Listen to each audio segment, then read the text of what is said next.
Hi, I'm Haviland Maxwell, and I'm here with Amy K. Watson, and her business is Career Leadership Alignment. Amy, how are you doing I'm today? doing great. Good. Welcome. We're going to dig right in because I know people have a lot of questions about what you do. We're going to answer those today, right? Yep. Well, why do people come to you in the first place for your help? Yeah. So I usually hear from organizations when they're starting to feel lost or the leadership is feeling lost. What that can look like is they're losing revenue, they're losing donations, the members are losing momentum, they're losing commitment. Maybe there's high turnover in employees. Maybe there's just a lot of conflict. What I hear is a lot of blame. So Finger pointing. finger pointing, yeah, absolutely. So the members or the employees are pointing fingers at the leadership. The leadership is saying, yeah, but if we had better employees or better members, then everything would be okay. And everything gets kind of murky. It can be stuck in this sense of not being able to move past the drama. So they're in a hole, but they don't know how to get themselves out of that. Yeah, exactly. One of my clients has actually said, I just want to be able to get stuff done instead of constantly getting sucked into these interpersonal conflicts. Battles. Yeah. Yeah, Yeah. yeah. What do they most often seem to be looking for? You answered a little bit of that, but are there really specifics that you keep hearing come up when you meet with people? Yeah, they want to be able to fulfill their purpose. They want to be able to pursue that mission without all of those distractions. They want to have enough resources to be able to do what they're on this planet to do. I love that. Pursue their mission. Yeah. Yeah, exactly. It's what it's all about. But sometimes we lose sight of what the mission is. Sometimes we're just not all on the same page. And an organization can be really strong in one place. Like a lot of the organizations I work with are really grounded in their values. They know what they're about, they know who they are and what they stand for. And that commitment to their values can sometimes then create blind spots around other things that also need to be happening. That are just as important, too. They're just as important, but we haven't been paying enough attention to them because our values are front and center. Okay. Yeah. Makes a lot of sense. Yeah. Well, what do you actually do for people? Because that's a big question. It's easy to say there's all this stuff going on, but how can you actually help a person get out of that? Right. How can you help? So, a lot of times when a leader or an organization contacts me, there's so much of that blaming going back and forth that it's really hard for them to know what's really going on. So one of the first things that I'll do is just a reality check. I will take time to get perspectives from a lot of different people to find out what are the strengths and weaknesses of the different individuals, of the different parts of the organization, so that we can find out where do we really need to pay attention. And then I'll work one-on-one with one or more of the leaders to help them strengthen those strengths and mitigate the weaknesses that invariably are a part of the picture, to help build everybody up. When you get to that point, a leader who is so embattled by all of this conflict can be feeling a lot of fear around, am I in the right role? Should I even be doing this? Is it just time to retire? Or should I be going for a different organization? Is this a lost cause? So we'll actually do a little bit of career coaching just to make sure that that they're not making decisions impulsively, but we know who they are and what they really want to be doing, and is this the right organization for them or not? And then a few months into my work one-on-one with those individuals, I'll actually work with the leadership team. And that is such a fun process for me because I get to see this organization that, they've been pulling their hair out. I get to see them move from that sense of stuckness to understanding, oh, this is what The we've light been bulb doing. comes on. Exactly. They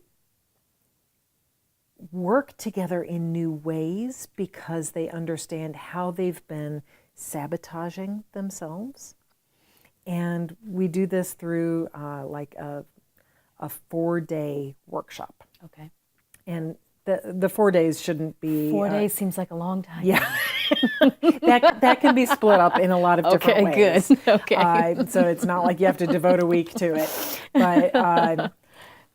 but what we do is we play a lot of games. We are engaged physically. We're using the space. We're using our bodies. We're having experiences in the room. So there's a mix, and there's not just you're talking to them and just teaching. Oh only. gosh, no. Okay. Oh, Okay. gosh, Good. There's actually very little of that. Okay. Good. Mostly, see, so we have these experiences in the room, and then we'll have conversations to debrief those experiences to understand, all right, what is it that I brought to this experience? So for instance, there's this one game that we play with sticks, and people are like moving back and forth with these sticks. And one of the retreats that I led, after we played this game, one of the participants was like, I can't believe how much of myself I actually brought to this stupid game with these sticks. That is what I do in my work. It's how I approach my own clients. It's how I approach the work that we're doing in this organization. So people are actually able to learn about their own patterns of thinking. And as soon as you have that self-awareness, then you're able to say, is this serving me? Yep. Is this giving me the results that I want to get? If it is, Great. hurrah, that's Yeah, fantastic. great. We're going to celebrate that. Right. And if it isn't, then you have an opportunity. You can choose to do something different if you want to. You can change. Yeah. Yeah. So we have those physical exercises. We have lots of conversation. We debrief those exercises, but we also talk about what are the challenges that we're facing. We bring in concepts that are important for understanding why things are the way that they are and how can they be different. So then we have lots of conversations about what are we going to do to change things. We have some videos and a couple of different kinds of videos. One video, it shows people in a meeting or in a situation in an organization, and the dynamics that you see in that video. I've had participants tell me that it's just eerie to see that because it's so familiar. It's very similar to what they've been experiencing. It's what they've been experiencing, and it's not just what they've been experiencing, it's what they've been ashamed to acknowledge is what's happening. They don't want to say it out loud. Yeah, they don't believe that anybody else has ever experienced this. And the time when they're going through it, they feel like they're the only ones. It feels terrible. And then they see it on the screen and they realize, okay, it's not just us. And then we get to see a different way of approaching the same situations, but in a more healthy way.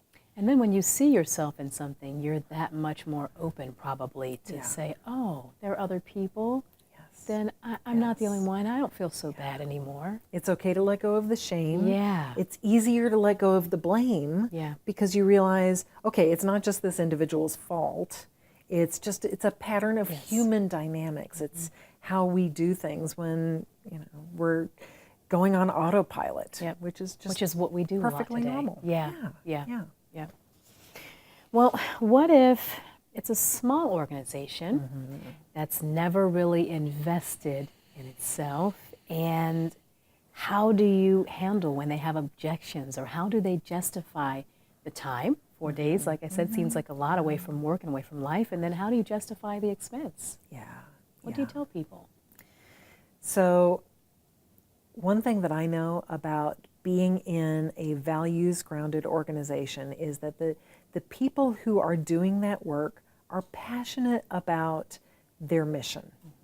They really want to accomplish something together. And by the time they come to me, they're frustrated, they're tired of wasting all of their time in this conflict, just blaming each other, not being able to get things done. And if you're going to experience real change, it's going to take an investment. It's probably going to take money. It's probably going to take time. Both, yeah. And if you try to, say, take the route of buying a book You know, we've all read books. Everybody can say, I'll just listen to a podcast. I'll Exactly. read a book. Yeah. What do you say to that? I have the information right here. Amy, Kay, I don't need it. What do you say? Good for you. You don't need me. But if you didn't need it, one, you probably wouldn't be watching this video. That's right. That's true. That's true. Two, you wouldn't be looking for help. That's right. We have access, certainly, to lots Yes, of books. we do. But those books, we read them. 1 month later, Yep. you're like, okay, that was really life-changing then. And now I feel like I don't have the tools anymore. That's right. So I have a friend who calls it shelf help It is. because it just sits on the shelf. Yeah. You love it when you're in it. You feel like your life is changing. And then, like you said, you close the book. Yeah. And then it gets dusty, probably. So what we do is, 4 days feels like it's a long time, and that's if you do it all at once and it's compressed. But even at that, every night you're going to bed, you're sleeping, your brain is ruminating on what you learned that day. You're coming back, you're reviewing, you're learning more stuff, you're applying the next day. It's becoming a part of how you are wired. And that's important. You're changing that wiring. Yes. Changing those behaviors after that, too. Yeah. So real change takes time. It does. It takes focus. It takes a lot of conversation. Without conversation with your peers, it doesn't get hardwired as well. And another really powerful thing about going through it all together as a group is that you have that sense of momentum that we are doing this. This is our project. You're this not is our going it alone. initiative. Yes. And you can support each other, you buck each other up, and you get over that hill together. I love the way that you've built this practice and how you're helping people understand how to get out of the muck and how to get out of that feeling, both the team and the leaders. So if someone is sitting there and thinking, I need this help, what should they do next? Yeah, absolutely. It's super easy. Just email me, amy@careerleadershipalignment.com, and we'll set up an exploration call. It's really just half an hour. I'll get to hear more about what it is that you're facing and where you want to go, what you want things to be like instead. Yeah. And we'll talk about what I can do for you. And Good. It's no pressure, no obligation. No Super pressure, easy. no obligation. How can you not love that? How can you not love that? Thanks so much, Amy, for joining me today. I really appreciate your time. And you can learn more about what Amy does and how she can help you fulfill your purpose at careerleadershipalignment.com.